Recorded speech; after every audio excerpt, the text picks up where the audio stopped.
고구려와 당의 1차 전쟁, 구당서와 신당서의 기록에 관한 의혹들, 안시성 전투 2편, 안시성주와 토산 쌓기.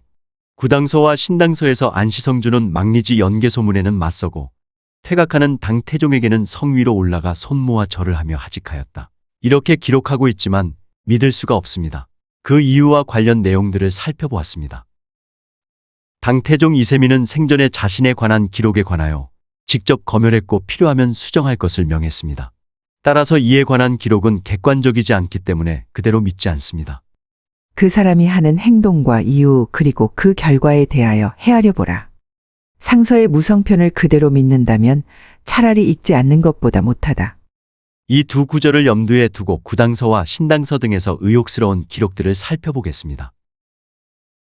다음은 구당서와 신당서 그리고 자치통감에서 안시성주에 관한 기록입니다.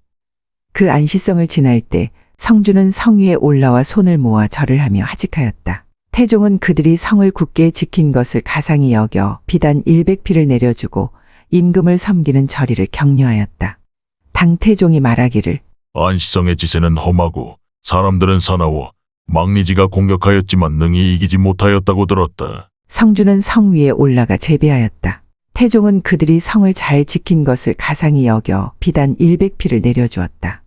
당태종이 말하기를 내가 듣기로는 안시성은 험하고 병사들은 정의 병사들이며 그 성의 성주는 재능이 뛰어나고 용맹하다 들었다. 망리지의 난에도 성을 지키고 복종하지 않아 망리지가 공격했지만 굴복시킬 수 없었다고 한다.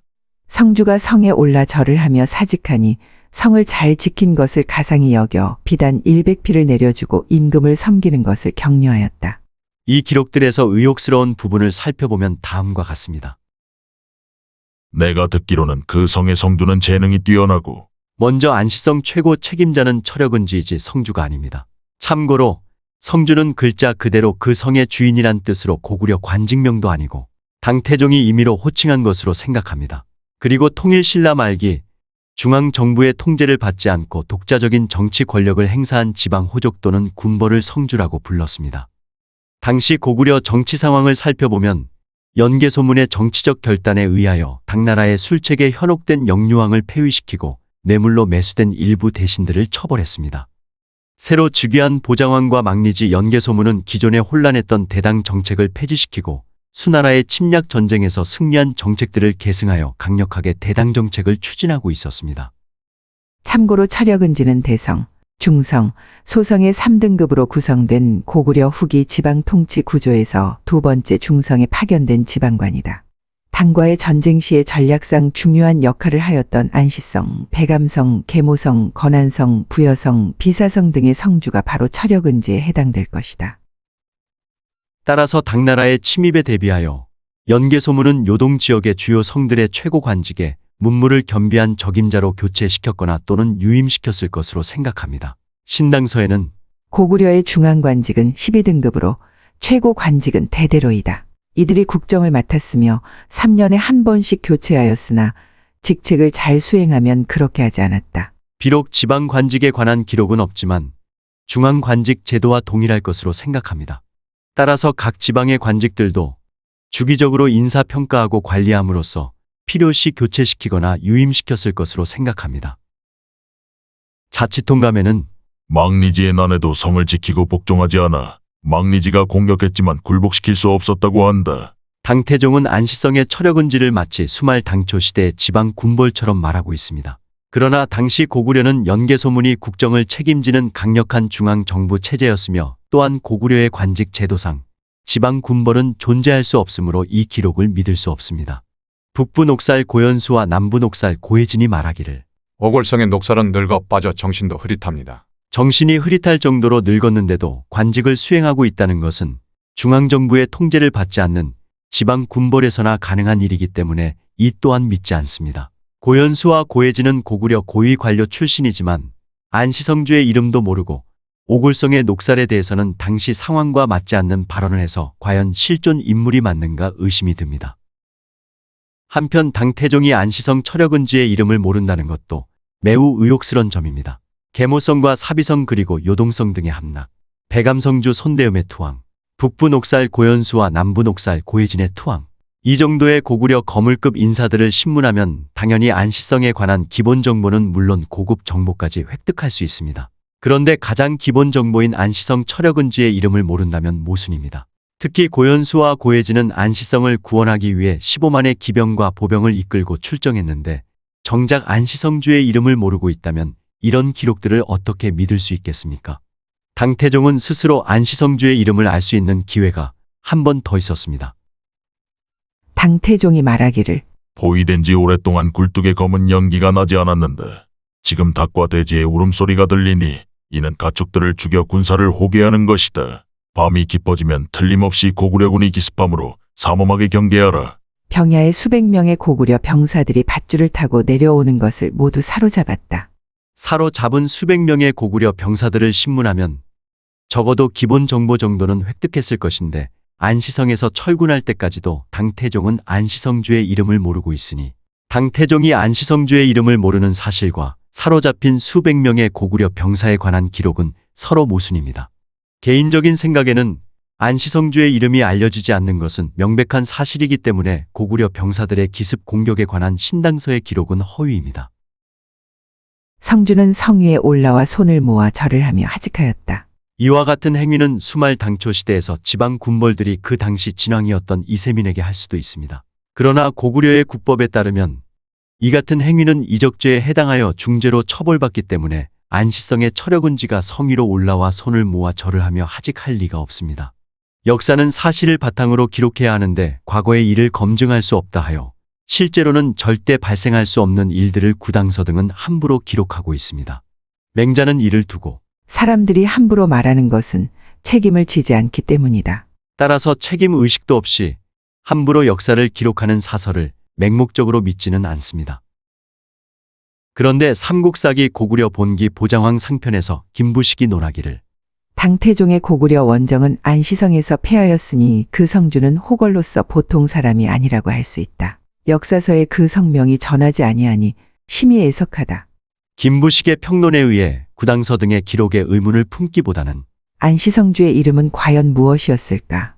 여기에 관심이 쏠려왔으니 오히려 이 점을 애석하게 생각합니다.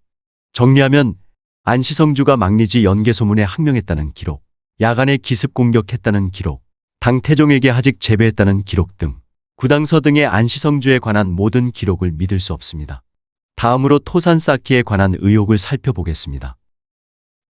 강하왕 이도종이 거인을 쌓아 동남쪽을 공격하였고 토산이 자체 높이를 감당하지 못하고 앞쪽으로 무너지면서 안시성을 밀어내니 성이 붕괴되었다. 이도종은 나뭇가지에 흙을 덮어 거인을 쌓아 올렸다. 토산이 자체 높이 때문에 스스로 무너져 안시성을 밀어냈고 안시성 성벽도 점차 무너지기 시작했다. 공성무기와 장비가 없었기 때문에 당태종은 이도종을 토산을 쌓는 총책임자로 임명하지만 이는 안시성 전투에서 당나라 군대가 패전하게 되는 결정적인 실책이 됩니다. 당태종이 병법에 능했다면 강하왕 이도종 대신에 장작대장 염립덕을 토산 쌓기의 총책임자로 임명했어야 합니다. 참고로 자치통감 제197권에는 황제의 마차가 요택에 도착하니 지늘기 200열이나 되어 사람과 말이 통과할 수가 없었다. 장작대장 염립덕이 흙을 펴고 다리를 만드니 군대가 머물지 않고 요택을 건너 동쪽으로 나아갔다.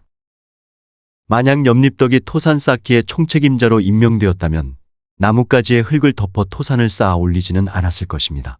이도종은 시공 기간을 단축하기 위하여 나뭇가지에 흙을 쌓아 토산을 만들었으나 결국 자체 높이와 하중을 감당하지 못하고 토산이 무너졌으니 이는 결국 부실 시공이었음을 보여줍니다. 패전 후 당태종은 고구려 원정을 후회하고 탄식하며 말하기를 위징이 만약 살아 있었다면 나로 하여금 고구려 원정을 하지 못하게 했을 것이다. 위징의 시각에서 보면 고구려를 정벌한다고 출정하였는데 공성무기와 장비가 없어 60일 동안 50만 명에 해당하는 인력이 동원되어 토산을 쌓고 있으니 즉 값비싼 군량미를 먹으면서 적지에서 대규모의 토목 공사나 하고 있고 이마저도 부실하게 시공되어 완공하자마자 토산이 무너졌으니 만약 위징이 살아있어 이 사실을 알았다면 기가 차 말문이 막혔을 것입니다. 참고로 위징은 태자 이건성의 측근으로 처음에는 이세민의 정적이었습니다. 그러나 현무문의 변 이후에는 당태종 이세민을 주군으로 섬기면서 정관의 치에 많은 공헌을 하였습니다.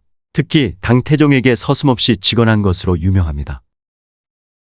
토산이 자체 높이 때문에 스스로 무너져 안시성을 밀어냈고 안시성 성벽도 점차 무너지기 시작했다. 고구려 병사들이 무너진 성틈으로 빠져나와 거인을 점거하고 참호를 팠다. 길을 차단한 후 불을 놓고 방패를 둘러쳐서 수비를 굳혔다. 이에 태종은 노하여 부보개의 목을 베고 모든 장수들에게 공격을 명하였다. 사흘 동안 싸웠으나 이기지 못하였다.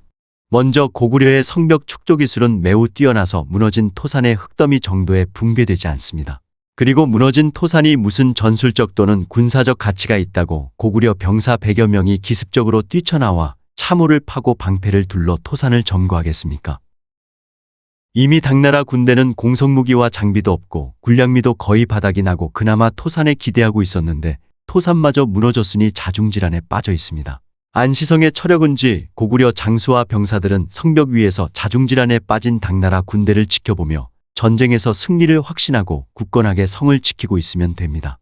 주필산 전투에서 당나라 군대는 3만의 병사로 고구려의 15만 대군을 이겼다고 기록하면서 토산을 점거한 100여 명의 고구려 병사들을 이기지 못했으면 이 두 기록은 모순입니다. 참고로 주필산 전투에서 당태종은 보병과 기병 4,000명, 이세적은 보병과 기병 15,000명, 장손무기은 11,000명의 정병을 동원하여 모두 3만의 당나라 병사들이 동원되었다고 기록하고 있습니다. 이번 영상에서는 안시성의 최고 책임자와 토산에 관한 기록에서 의혹스러운 부분에 관해서 살펴보았습니다. 간단히 정리하면 안시성주는 망리지 영계소문에는 맞서고 퇴각하는 당태종에게는 성 위에 올라와 손을 모아 절을 하며 하직하였다. 구당서 등의 기록을 그대로 믿는다면 맹자의 말처럼 차라리 읽지 않는 것보다도 못합니다. 영상을 시청해 주셔서 감사합니다.